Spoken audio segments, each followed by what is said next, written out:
maybe I'm full of shit, but it sounded a little bit, yeah, which is always a possibility, right? Or probability.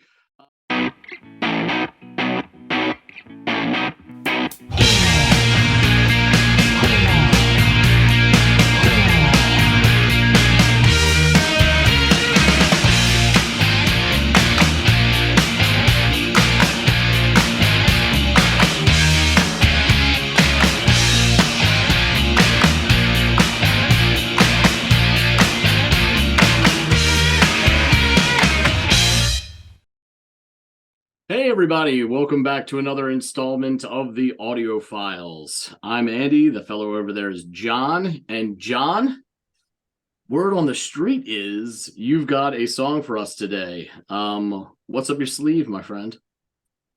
You can't believe anything you hear on the streets.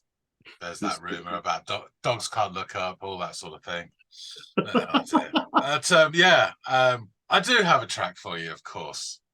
We're returning to a band which I believe I gave you a track. Yeah, it was on Into the Music and Greg one as well. A band called The Sound. Okay, yeah. I know I listened to both of them, but the one that sticks out to me is Heyday. I Yes. believe. Yeah. I enjoyed that song a lot. So Yeah. okay. So we have another one from their Cabinet of Delights, and this track is called Fatal Flaw, and that's FLAW, not what you walk on. Okay. Thanks. Yes. Floor's the lava. Lava's the floor. Exactly. Okay, cool. Fatal Flaw. All right. I will endeavor to give it a listen and come back and let you guys know what I think.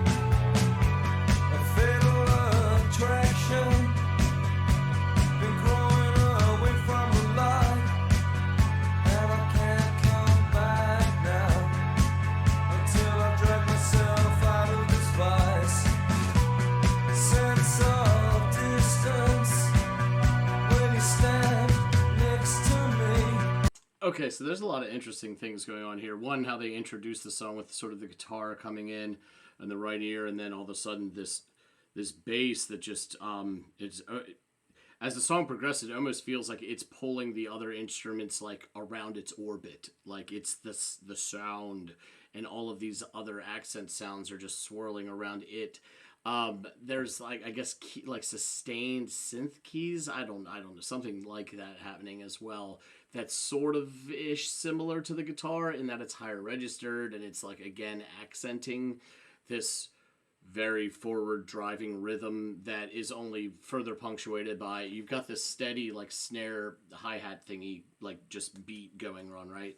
But then there's like the tom work is peppered in there for just a little bit more zing to the sauce, and it's awesome. I really love how they've sort of built this not even a minute yet into the song, so it sounds to me like they're already going to start playing with sound dynamics. Just 54 seconds of the song, this is how they've kind of built things.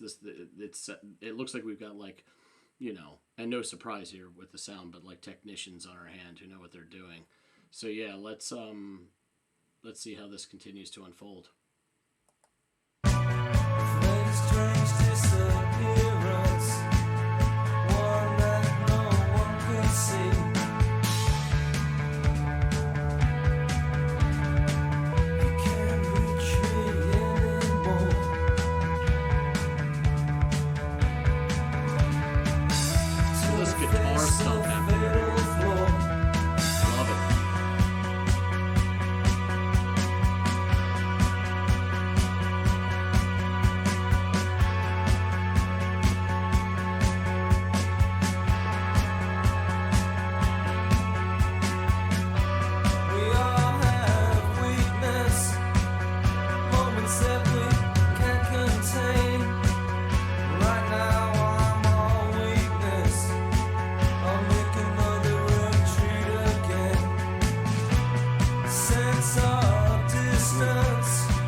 So if you can't tell, I was just talking about how they were doing like all this guitar stuff in here, and then all of a sudden this this lone little resonant chord strike at the end of every repetition comes through here, and it was fun. It was like they juked me there. I didn't know which way they were going to go, and boom, they hit me with a little guitar over in this can, and I love that sound. I love that sound. I also love again this tom work. It's like it's just adding this rhythmic flavor, and it's a little ominous or like unsettling, but I dig it, and it complements that very like on time bass line that just keep do do do do do just chugging away right through. So yeah, this is really good. Really good. I'm not catching shit for the lyrics. I mean, the voice sounds good, but I'm just listening to all this different like not only the music, how good the music is, but the production choices that they're now toying with me. So the lyrics are unfortunately taking a back seat, but the vocals sound good. Like the voice sounds great.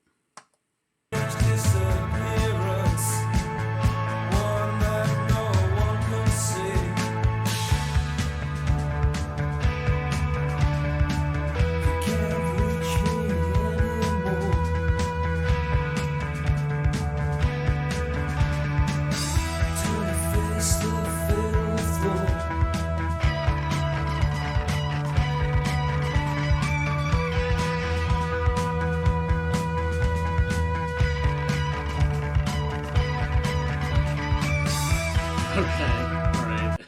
Yeah, we're listening to that again. That was a shit ton of fun.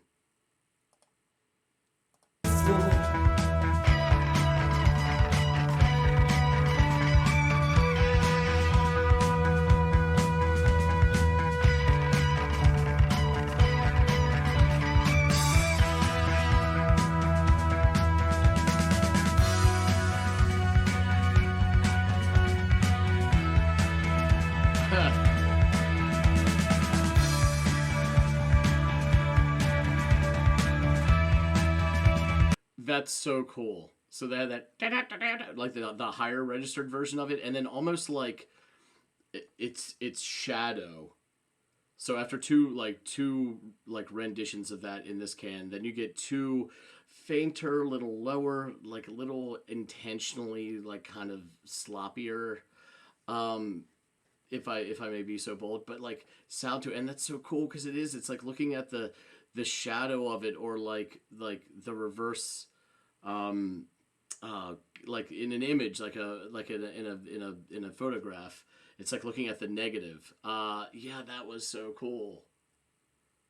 Oh, that was really really cool. I liked that a lot.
Okay, so John at times when he's talked about like kind of those kind of slow fills, or this drums falling down the stairs sound to it, and that is exactly, it sounds like someone just sort of toppled over to two toms at the top of the steps, and they slowly made their way down all clunkily.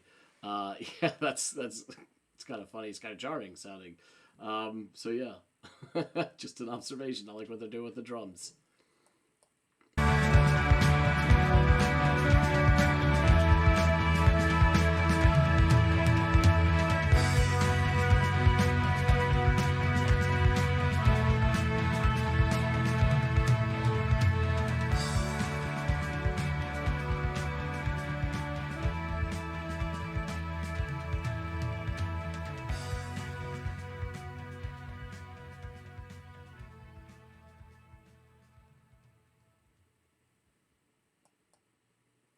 Hmm.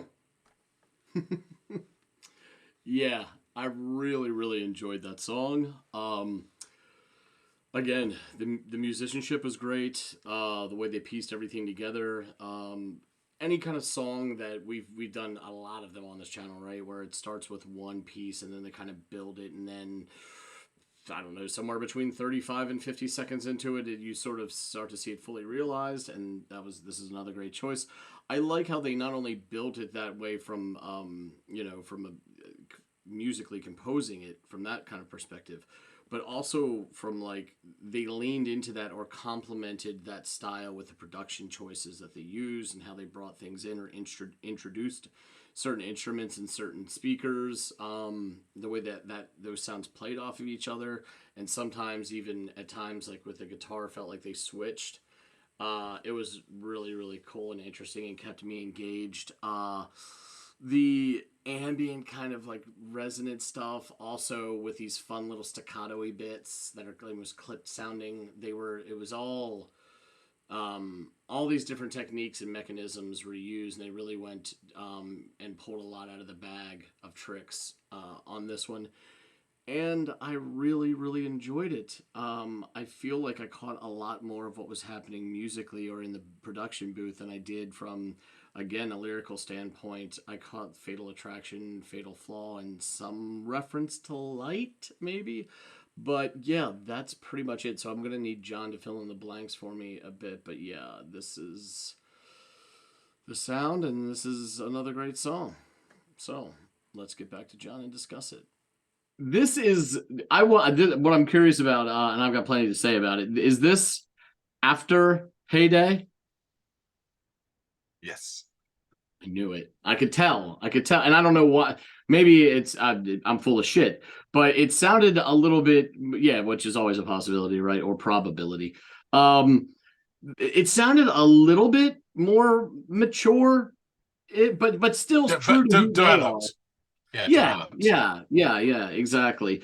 Which there's some of that where it's like with bands who I like first couple albums I really like, but I also like their later albums. It's like for different reasons, and sometimes when I go back and listen to the early stuff, I'll retrospectively think, oh, I wish they had tapped into that sound that they did later a little earlier, or I'll tap into I'll listen to the later stuff and think, oh, where's that unbridled enthusiasm and all that, kind of musical jocularity that was happening on there that made it so much fun the first time you heard it. So it's interesting that dynamic exists with bands that you like that have quite a discography and you've literally seen their growth.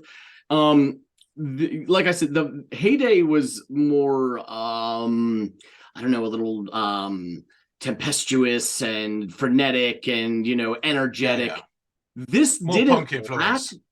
This didn't lack that, but it wasn't wholly what it was. And they play with that sound a little bit and pepper it in, but that is more of an accent or an accoutrement to a larger dish rather than kind of the thing as a whole. So that was like from a macro view, looking at both songs and giving you my 2 cents on like my experience listening to both. That's the vibe I got. It's kind of, I'm glad to hear you confirm my suspicions on that one. But yeah, this one kicks off with like this droning kind of guitar in the right can, and then that's like instantly got my attention. But then before too long, this chugging bass drops in the left can, and it was as if someone placed like a AA battery on one side of the scale for a moment, and then they put a cast iron skillet on the other, like this heavy thing, like these two very disparate in weight things on the same scale that is the song. And that was kind of fun and interesting. And again, this is another one of those classic bass lines where you're not like, by God, is that Jocko? Is that, Flea? Is that whomever? But no, but it absolutely did its job in creating this atmospheric pulsing. So I really like that. And then there are as these two sounds commingle and kind of work themselves out together, there appears to be what sounds like higher sustained like synth or key chords at which adds some depth to the sound, if not like crazy melodic flourishes, right? They're just these sustained warming tides that hit the song. And I really, really liked that. And you don't really notice that. I didn't when I was a young music listener. These are the first things that I would not pay attention to at all. Right, the last thing that would stick out to me. So, but I really, really enjoyed that choice. I mentioned in my reaction that it felt like that thick sounding bass was almost pulling the other sounds that were like the guitar and the key stuff were pulling it into its orbit, and that they were then revolving around it, as well as like the drum work that's happening at this point. Like this drum beat is fairly cut and dry with the snare driven beat, but then there are these terrific and judiciously placed tom rolls at times, and they're not like no, it's more methodical than that. Yes, exactly. And they're like no wild embellishments, but they're exact in their precision, and I enjoyed that as well. The song moves along, and I caught these resonant chord strikes on the guitar occurring during each progression. Maybe this was in a chorus or a pre-chorus or something like that. And that was happening in the left can. And it was not only enjoyable from a musicianship standpoint, these accented chords that's kind of ring out, but I also appreciated from a production standpoint because the guitar leading up to that was coming out of like the other channel. So my brain and ear got used to hearing the guitar work coming through one channel, and then you hear these beautifully strummed chords coming out of the other channel, and that kind of played with my head and my ears, and that's just an excellent production choice as well, and I really like that. Then my favorite part, the 220 mark, signals, like I said, probably the best part of the song for me, where the guitar 2 times in a row plays this interesting, and again, going back to their sound from Heyday with the frenetic little guitar shit that's happening. So this is like a perfect example where I caught that sort of calling back style. And so it plays that like twice in a row. And I really, really love that. And that alone would have been a lovely little addition to the song. But then they go on to play the Bizarro World version of it in the other speaker right after that. And it's slightly lower on the neck, and it's a bit, dare I say, sloppier, but in the best way. Maybe muddied is a better term. Like you're playing it in your room, and then 2 doors down in the apartment, your friend plays it on his guitar, and it's sort of that sound, that sort of muted, distant sound a little bit, but it's still the same motif. And I likened it to seeing like a photo and then looking at the photo's negative. Or they're the same, but they're different. And it's like an object and its shadow.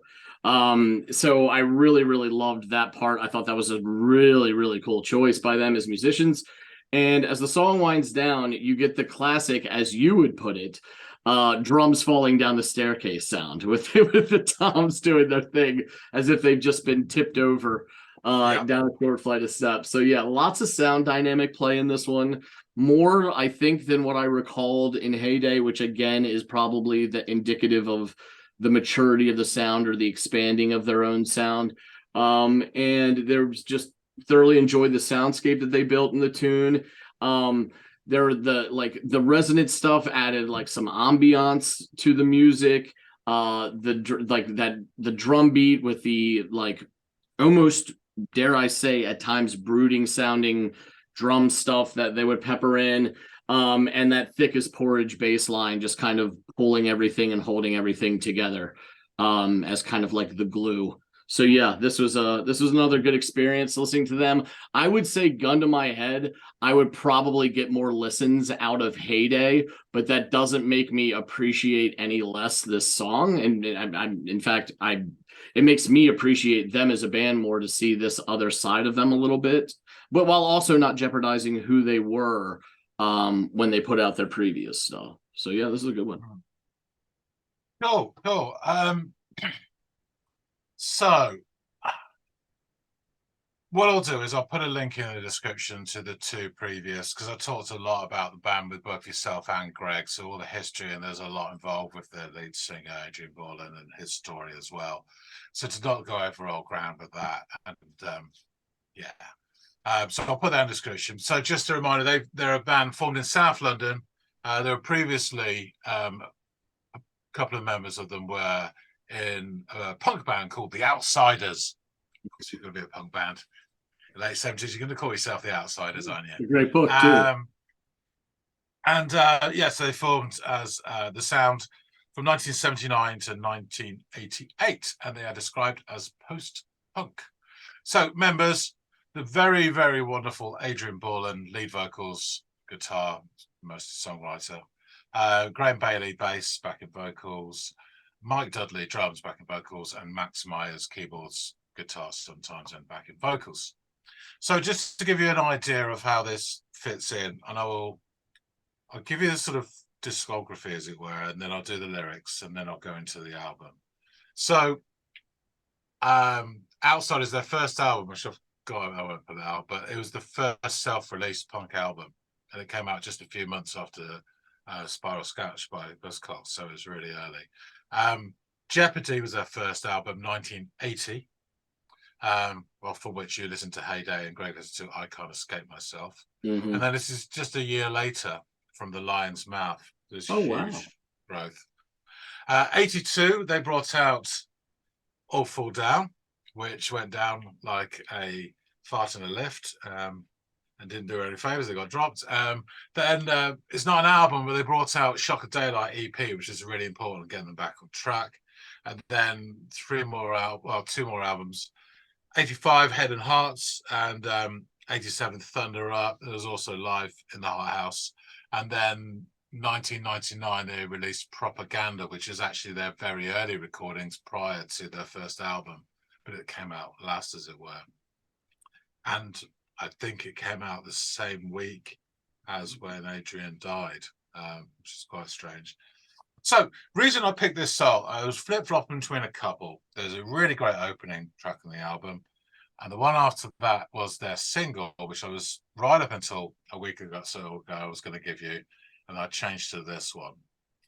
And I'm still not sure why, but I love every song on this album, to be honest with you. But I thought it's give you a bit of more idea of the sort of craft and the work and all the things you picked up on, in terms of how they put the song together. Mm-hmm.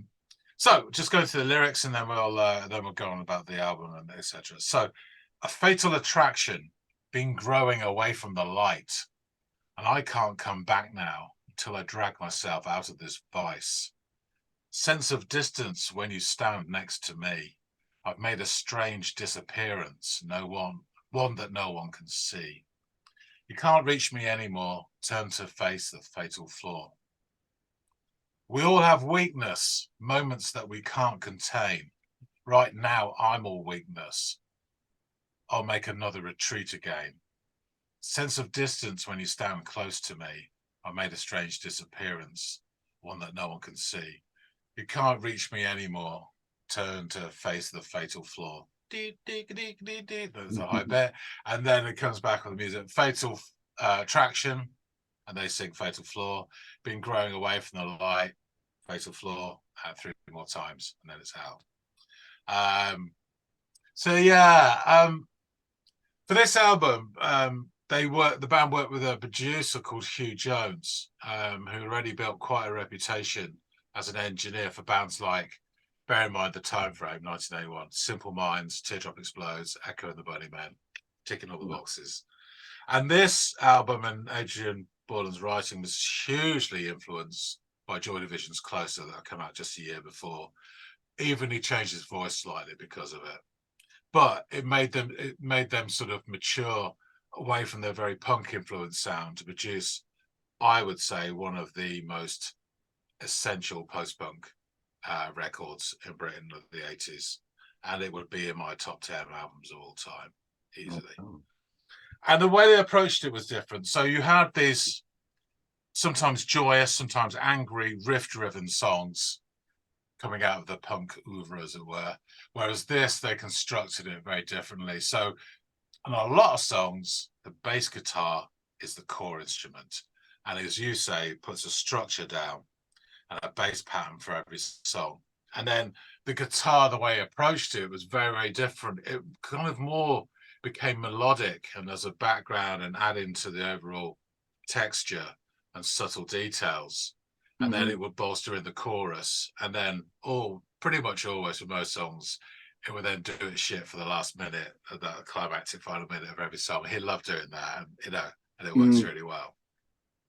And the keyboards had a really sort of, this is interesting, had a very clear directive. It was to create atmosphere and build each track. And that's exactly what The Cure were doing at the same time with their keyboards. It's very interesting to see what's, in the approaches. And again, for a guitar-based band, I've talked about this before, but there was a real synth guitars, and Never the Twain Shall Meet. And when they did, it was unfortunately usually American pop music. It sounded goddamn awful. And there are very few bands that actually blended them. Yeah, I blame all blame all at your door. But the very few bands where they actually worked it so it worked well together, and these are one of, obviously The Cure is another one. And the approach in terms of the lyrics as well is much more darker and more thoughtful.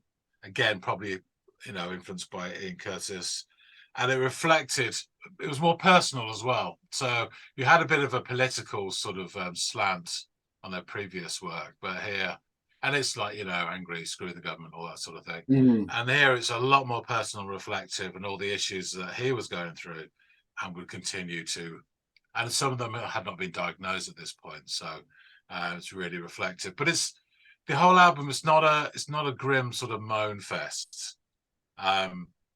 It's more like a feeling of like problems being brought out into the light to be discussed and confronted, and a couple of songs even positive attitude to them.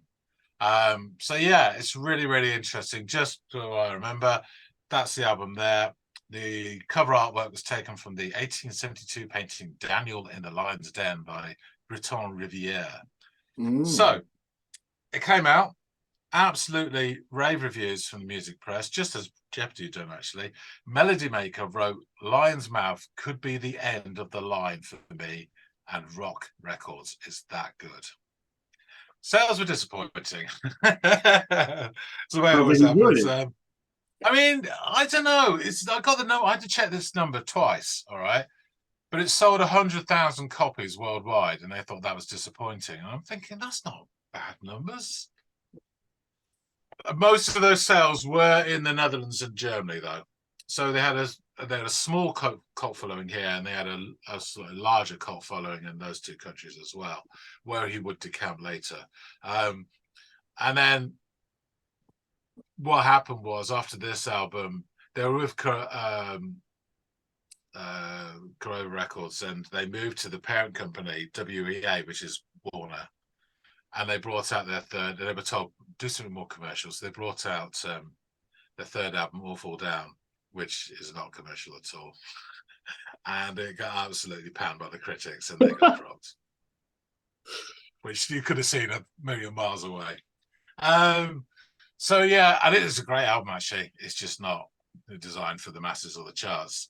So as we've discussed before, there's always these people saying it's amazing how this band isn't so well known and was so successful, and there's a few sort of theories to that. But a few quotes here. Trouser Press question: "It's hard to understand why this London quartet never found commercial success. At their best, the sounds excellent neo-pop bears favourable comparison to Psychedelic Furs and Echo and the Bunnymen." And Uncut Magazine wrote, "U2, Joy Division, Bunnymen, they pale in this band's shadow."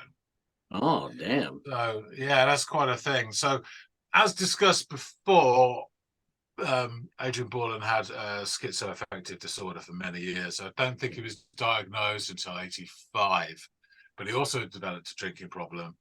And then later in his life, after the band split up, he had several attempted suicide um, uh, incidents before finally killing himself in Wimbledon railway station in the early hours of Boxing Day 1999, and he was 41. And the Mm. talent much missed. I've since we did those ones, I've got more of his solo output, and it's really good as well. It is really good. Is that So yeah, also more of this sunlight is the best disinfectant approach to lyricism and songwriting? That sort of it sounded like this album was the first like of time they sort of waded into those waters. Is yeah, the I'm latest sort of stuff more of that in and reflection? out, and other stuff. There was some nice sort of doomed romantic songs and this sort of stuff you'd expect, so it wasn't all concentrated on that. But I think this had a perspective to it that just you may not have understood everything, but you felt immediately personal. And Oh yeah. and the thing about Adrian Borland is that when you hear him sing, you absolutely believe him. You know, Uh-huh. so intense and sincere as well, which again was something that wasn't perhaps copious back in those days, at the dawn of MTV.